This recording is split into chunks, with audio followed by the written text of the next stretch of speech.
Hi guys, I'm really excited to make this video today about how to get your first job and how hard is it to answer that question. I got this question in my YouTube video. What did you study and how hard is it to get into your first job? What was it like?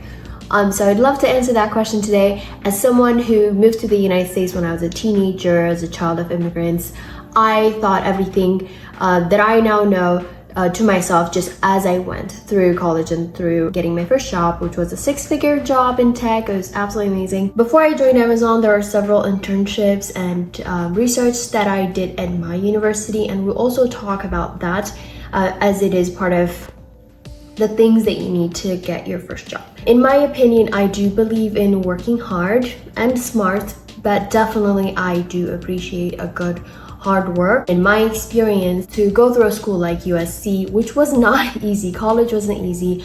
I'm a really good student generally, but I had really good grades, and then I went to college, and college was a bit shocking because of honestly how hard it was, and I managed to graduate with a really good GPA anyways, and then went ahead and got a job at one of the most well-paying, prestigious companies in the world, which I was so proud to be a part of. Worked with so many smart people for over 4 years, and got paid a really good amount. So to go through that, I think it's not luck. Like, you have to work towards that. So the first thing you're going to need is goal setting. You need to set your goals. You can only set goals as detailed as you can. For example, I did not know that I was going to work as a hardware development engineer at Amazon for my first full-time job. I did not know Amazon hired hardware engineers, to be honest, until like maybe 6 months before my internship, and I'll tell you about how I got into that. My goal was to graduate with a degree that could get me a good job, a well-paying job. So that was one of my goals. I did not go and study just biology, for example, which is a great major, but it's a major you should pursue if you plan on going to getting your PhD or your master's, because there is no job called biology when you get out of college. It has to be a major that can lead you to a professional job, in my opinion. So you have to think backwards. That's one of the things that Amazon is big on. Once I got in and I learned about the work culture, working backwards is one of the most important things you could do when it comes to planning. So you need to think, all right, well, if I study mechanical engineering, I can be an engineer, right? If I study biology, what am I gonna be? If you don't know, you need to do that research now before you go through school, right? So goal setting is super important in my opinion and in my experience. So definitely write down your goals or think about them, but I think writing them down is best. So I think you should do that. Another point to that end of goal setting is remembering your priorities, because we all set goals. It could be like going to the gym or eating right, but we may not stick to them. So when you have your goal of, for example, getting a specific degree and getting a specific type of job, you have to think, how am I going to do this? And the easiest way I can explain it is just make it your priority. And everything that will not let you make your goal a priority is a distraction. It could be different things. It could be friends, it could be family, it could be social media that's taking up your time so you don't focus on this thing. So try to find ways to make this of getting a good job your priority. To me, it was my absolute priority, no questions asked, because ever since I was a kid, especially growing up in Ethiopia, a lot of family and friends will tell you, this is what's called as like escaping poverty, is just a general term, is you have to work towards a really good job so you're not poor. So what better reason to get motivated over than to make a better life for myself? So school is absolutely a big priority for me, and everything else that was going on in my life honestly came second. So make sure that this is your priority and find ways to do that. Whatever you need to rearrange in your life and your power, that's in your power to make this happen for you. The next super important thing to do, and I'm honestly speaking from my heart here and from my experience, you have to take the right actions to get this job, right? You can't just set a goal only and go through school only, because the whole thing of interviewing, And getting that job is a skill by itself. Same thing, I can talk about high school stuff like taking the SAT or the ACT is a skill by itself. You don't just go sit on that exam just because you think you're good at math and English. No, you have to specifically study for the SAT because there is a way they ask you questions and you have to be prepared to answer those questions in the way they want them. So that's the same thing with getting a job. Interviewing is a skill. Getting a job is a skill. You have to take the right actions essentially to get that job. So let me go through what those would be. There are 3 things when it comes to actions I think are very crucial in getting that job. So one of them is resume building. This one does take months and years, but that's why you have your college years to do that. Personally, I have never taken any summer or really winter off to just have fun. I haven't.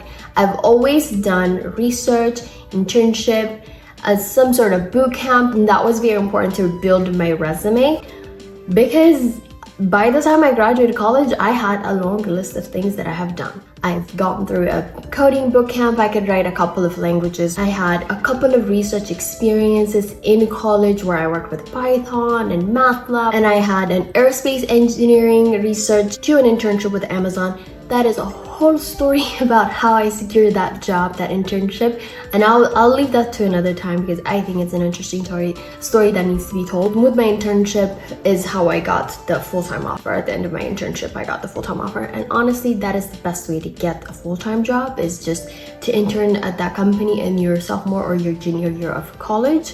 And if you did well, usually they do offer you to come back full-time after you're done with your degree. So that is how I did it. I made sure my resume was stacked, and of course resume formatting is another thing. If you're really interested, I do have like a resume template that I have on my website. You can get that. I think it's very self-descriptive and it will really help you edit your resume. I've gotten really cool internships and full-time jobs with it, and I have helped people get internships, get jobs by helping them edit their resume. I've done this so many times, and I've looked up so many templates, and I've done this myself, and I've had people do this for me. That actually brings me to my next point, which is use your resources. When I was in school, I would go to this college and career center that we had in school, talk to the ladies there. They would help me edit my resume, which is free and available to every student, but I definitely made sure to use that opportunity. So any internship opportunity that came up, I was on it. And then when it came to college, I joined things like Center for Engineering Diversity, and usually they have newsletters, they have opportunities. It could be competitions, it could be free resources, it could be talks, like people coming to college and giving you talks. Like